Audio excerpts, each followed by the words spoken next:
con Hugo Gira. Bueno, hemos cambiado el día nada más, pero por una cuestión de agenda, ¿no? Semana movidita la que hemos arrancado porque, bueno, arrancamos la semana con declaraciones del gobernador electo de aquí de la provincia de Entre Ríos, respondiéndole el ministro de Economía cómo están los números en la provincia de Entre Ríos, qué pasó, si parecía que la provincia venía ordenada y de repente el gobernador electo Frigerio dice no sabemos si vamos a pagar o cuándo vamos a pagar salarios y aguinaldos, si va a alcanzar, si van a alcanzar los recursos para esto, ¿no? Y sumado además otros temas que tienen que ver con el armado de gabinete de Javier Milei, su viaje a Estados Unidos, cómo se está mostrando el que le decía, se le decía el loco, ¿no? Está teniendo sus contactos, ¿no? ¿Cómo te va, Hugo? Buen ¿Qué día. tal? Buenos días. Bueno, si querés empezamos primero por lo provincial, después hablamos de los Dale, contactos dale.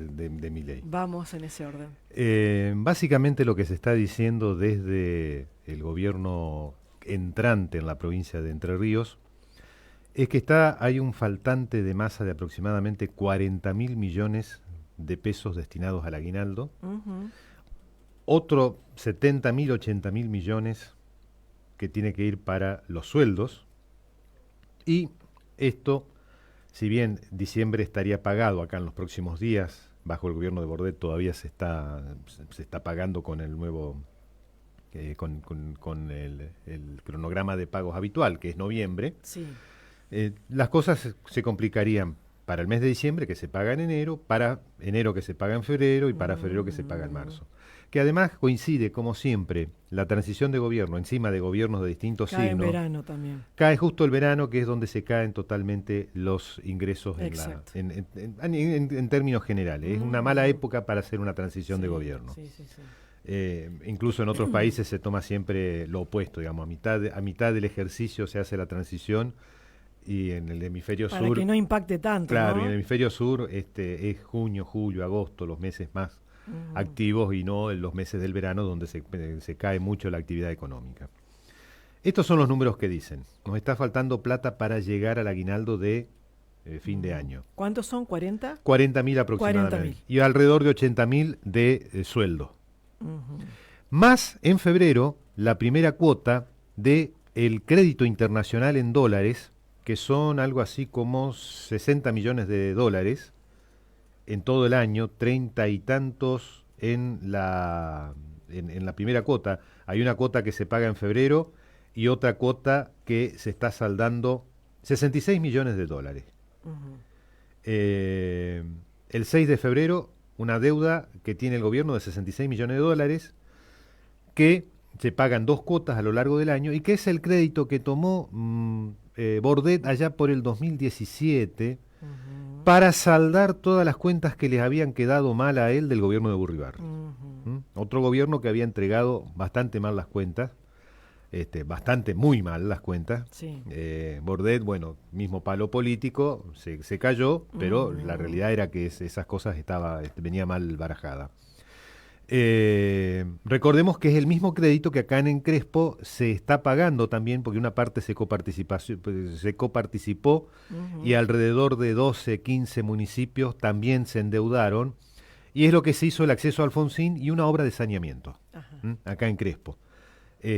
Bueno, en el caso de la provincia, la voz de alarma por parte del futuro oficialismo es que el actual oficialismo no le está dejando dinero para pasar el verano y para pagar en febrero a la cuota que corresponde para este crédito. Crédito que se tiene que ir saldando anualmente hasta completar el pago final hacia el año 2028. ¿Mm? O sea, en los próximos 5 años, 24, 25, 26, 27, 28, se termina de saldar este crédito eran 800 millones de dólares y chirolas, Ujú. que se obtuvo en el año 2017. Así que estas son las cuentas que están haciendo. Y la pregunta es, bueno, ¿cómo se llegó a esta situación? Y bueno, dicen, miren, durante la campaña electoral hubo un, entre comillas, plan platita. de Bordet para apoyar a Val y a todos sus candidatos locales. Y ahí fue donde se desbarajustaron las cuentas públicas de la provincia. Claro. Si ganaba Val la elección, obviamente... De esto no se iba a hablar. No se iba a hablar, se iba a hablar de la situación general, es lo de siempre, digamos. Bordet no habló de la situación que recibió de Urribarri, que fue mucho más complicada. Se acomodan los discursos. Y se van acumulando los discursos. En este caso, bueno, de paso, aclaramos, si acá se viene un ajuste, que siguen diciendo, uno habla con funcionarios de primera y segunda línea, dicen, el ajuste acá en la provincia, básicamente, en una primera etapa, hay que hacerla eliminando las terceras líneas, los subsecretarios. Ajá. Ministros, secretarios y de ahí a los directores, que son ya personal de planta permanente. Se va a haber una reconfiguración del organigrama. De organigrama sin subsecretaría, que son cargos políticos. Claro. Cuando uno pregunta, y bueno, ¿y cuántos cargos hay ahí que se eliminan? Y nos dicen alrededor de 500. Es mucho. Es decir, eso le tocaría a la política. Ese sería el corte por la política. Lo que dice Milei, ¿no? Claro, esa es un poco la historia. Un corte Milei, bueno, acá Frigerio va a ir por ahí. A ver, a la hora de analizar desde una perspectiva más objetiva, más allá de lo que diga Milei o no, digamos, uno entiende que es absolutamente sano y objetivo que no esté superpoblado de cargos políticos. Es necesario, cierto. Cuando vos empezás a ver que te traen una tarjetita, vos como periodista, empezás a ver subsecretario de planeamiento de la gestión. Sí, esos títulos muy largos. Cuando no caben dentro de la tarjetita el nombre, bueno, pues estás hablando ya de inflación de funcionarios políticos. Exacto. Y son cargos que se están pagando favores. Favores de elecciones y favores de todo tipo. Pero bueno, esa es un poco la situación.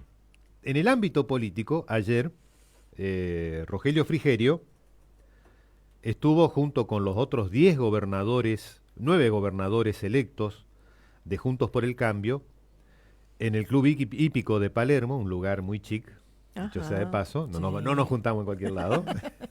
No es el sindicato tal. No. Hay que acostumbrarse que aquí las reuniones van a ser en tal o cual, en esos lugares. En el Club Hípico de Palermo se reunieron los 10 gobernadores, había futuros funcionarios de Milei, legisladores electos, en fin, pero básicamente el eje pasaba por los gobernadores. ¿Cuál es la discusión que tiene hoy Juntos por el Cambio y que va a definir cómo queda de aquí en adelante, incluso si sobrevive Juntos por el Cambio? Ajá. ¿Hacemos cogobierno, como pide Macri, que le está entregando funcionarios de la casta a Milei para gobernar? ¿O somos una oposición sana y responsable? Frigerio está, junto con varios de los gobernadores, y en general la mayoría de ellos somos oposición sana y responsable.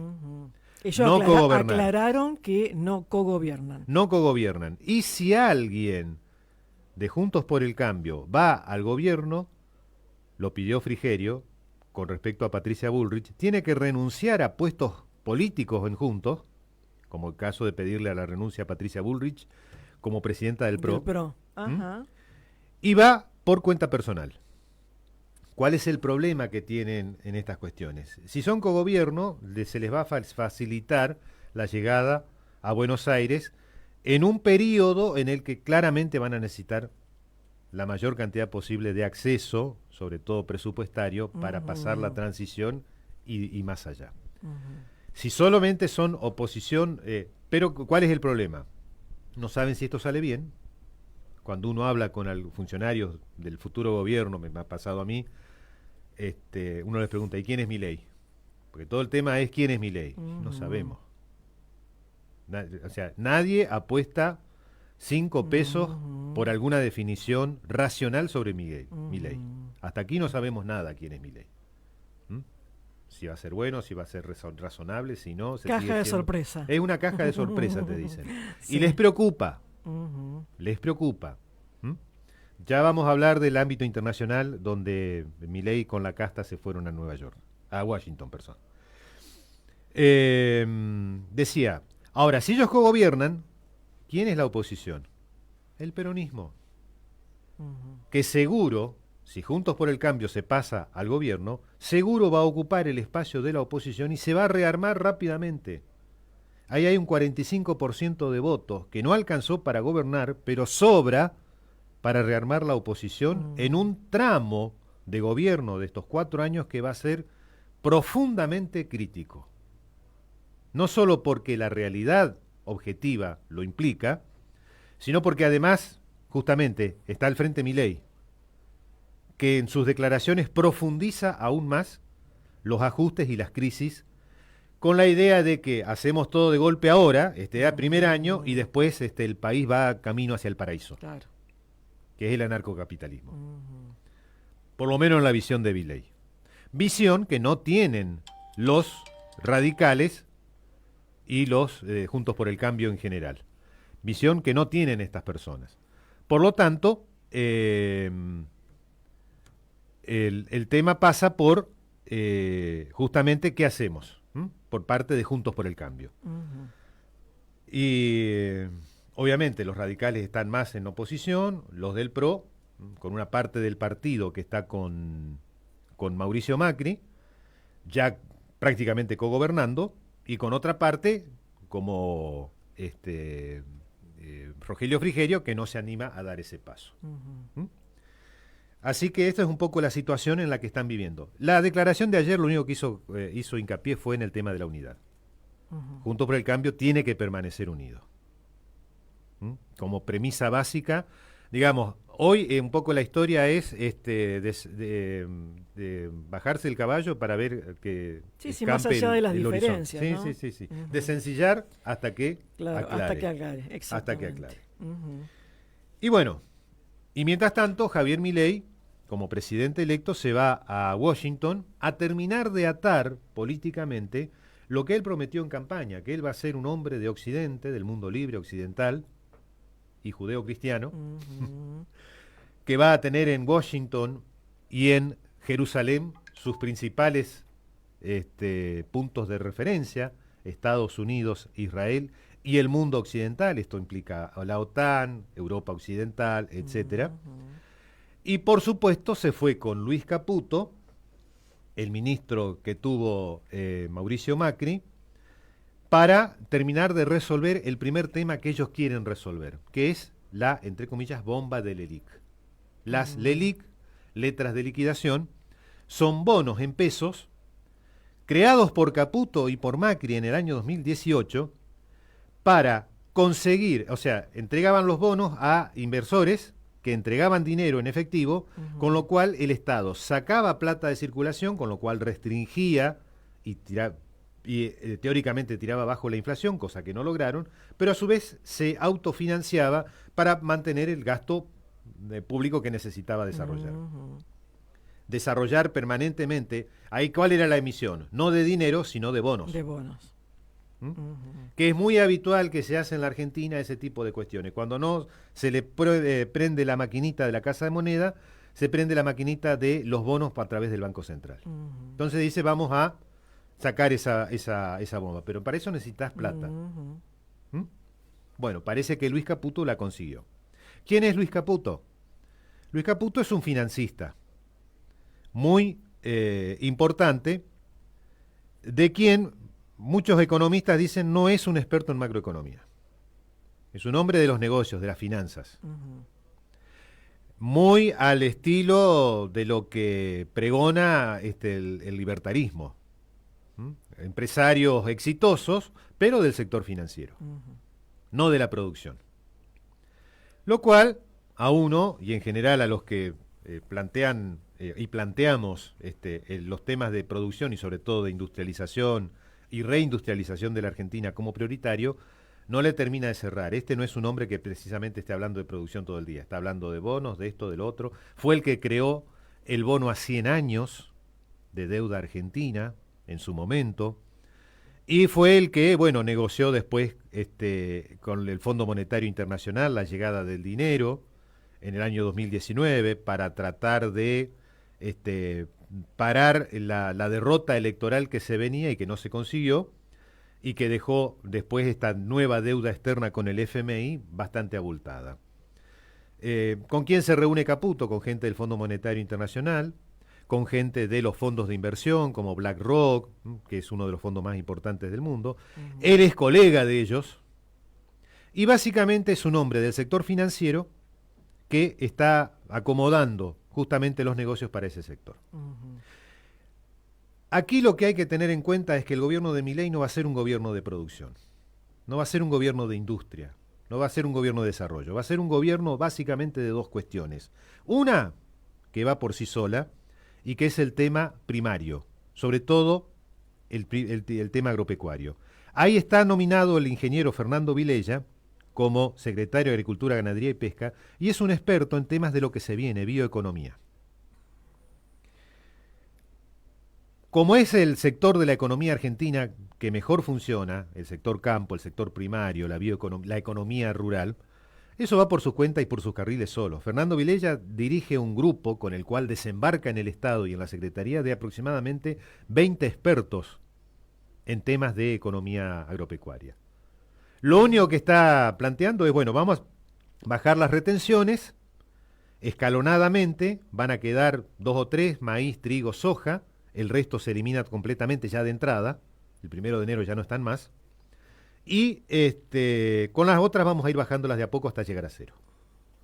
Más todo un proyecto de desarrollo biotecnológico que tiene en marcha. El otro tema primario tiene que ver con la minería. Y ahí los dos grandes cuestiones que Milei ya ha adelantado es reprivatizar YPF y privatizar Enarsa. Las dos grandes empresas tecnológicas que tiene el país. Con lo cual Argentina se transformaría en uno de los pocos países petroleros donde el Estado no tiene injerencia directamente en el tema petrolero, lo cual es gravísimo. Todo va a quedar en manos privadas, obviamente multinacionales, más algunas nacionales que juegan en este negocio. Pensemos que, digamos, el gran desarrollo, por ejemplo, de los países petroleros árabes, tiene que ver con sus empresas petroleras y sus fondos de inversión a partir de las empresas petroleras. Noruega, la sociedad de calidad de vida más alta del mundo, la base sobre la cual en los últimos 30 años saltó y por encima de todo el resto del planeta, fue precisamente el fondo de inversión creado por el Estado noruego a partir de la explotación de la renta sobre el petróleo del Mar del Norte. Acá en Arsa tiene el petróleo en las costas y del mar argentino. Bueno, se lo van a regalar a quien venga de afuera. ¿Mm? Con eso cerramos el sector primario. Regalamos todo el petróleo, vemos cómo terminamos de hacer con el litio. El sector agropecuario ya tiene su propia dinámica y está privatizado desde siempre, desde la ley de enfiteusis de Rivadavia, 1825, o sea, 200 años atrás.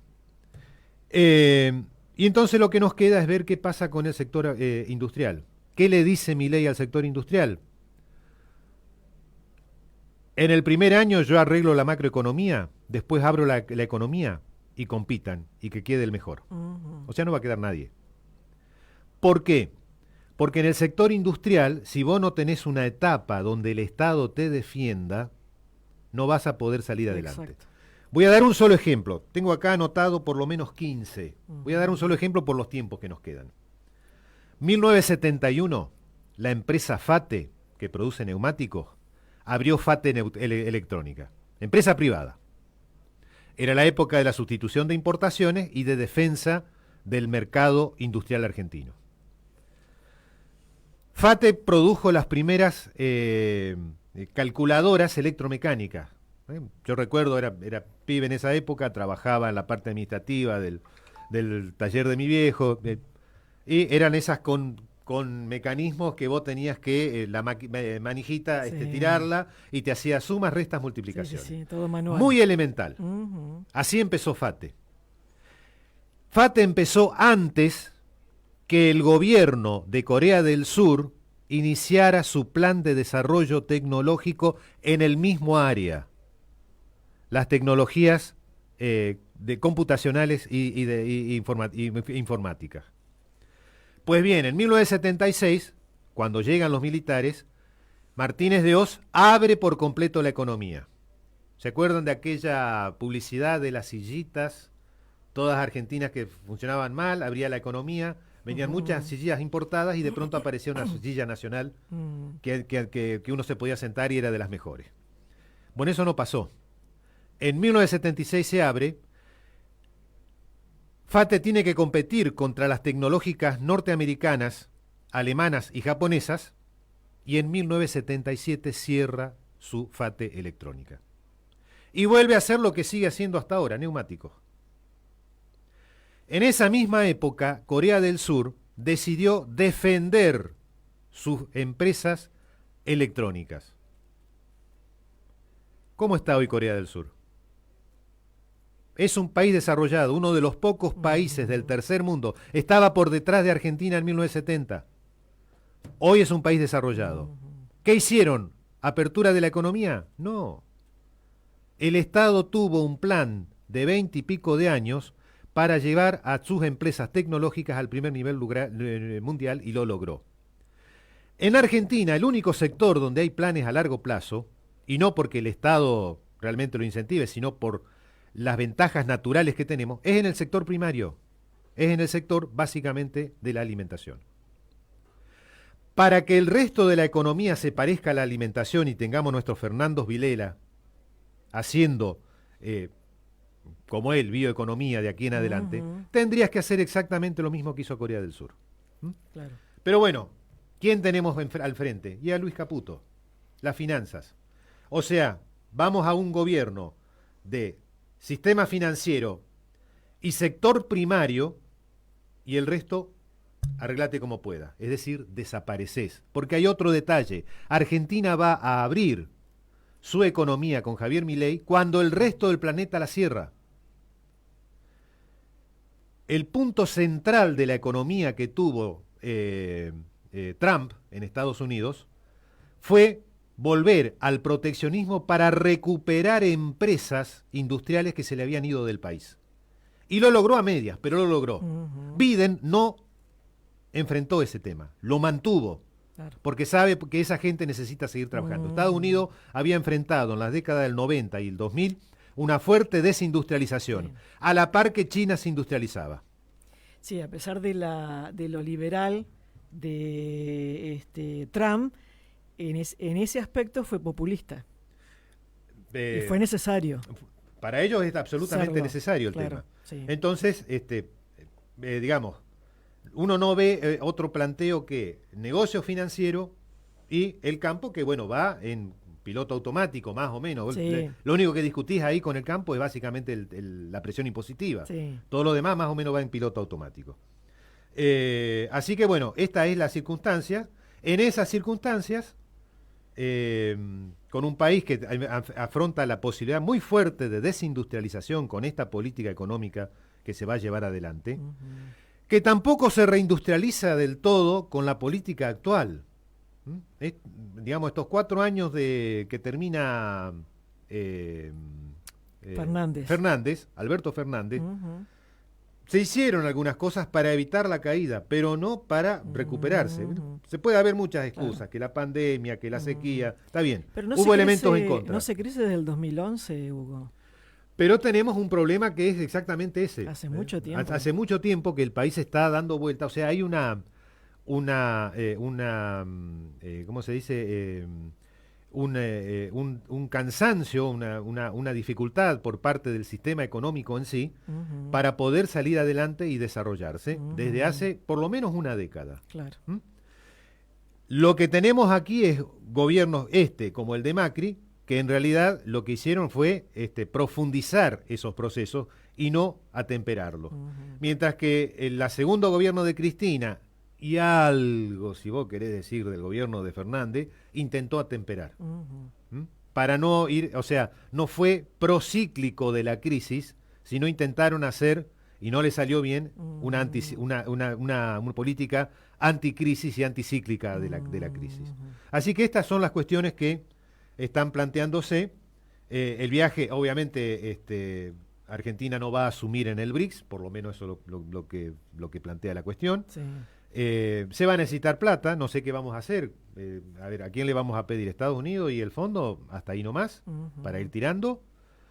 Y en el BRICS está la otra gran fuente de financiamiento, exacto, que es el banco que lidera China, que ya le entregó dinero para que pueda ir tirando el gobierno de Fernández ahora en los últimos meses. Los acuerdos que hubo en base a yenes.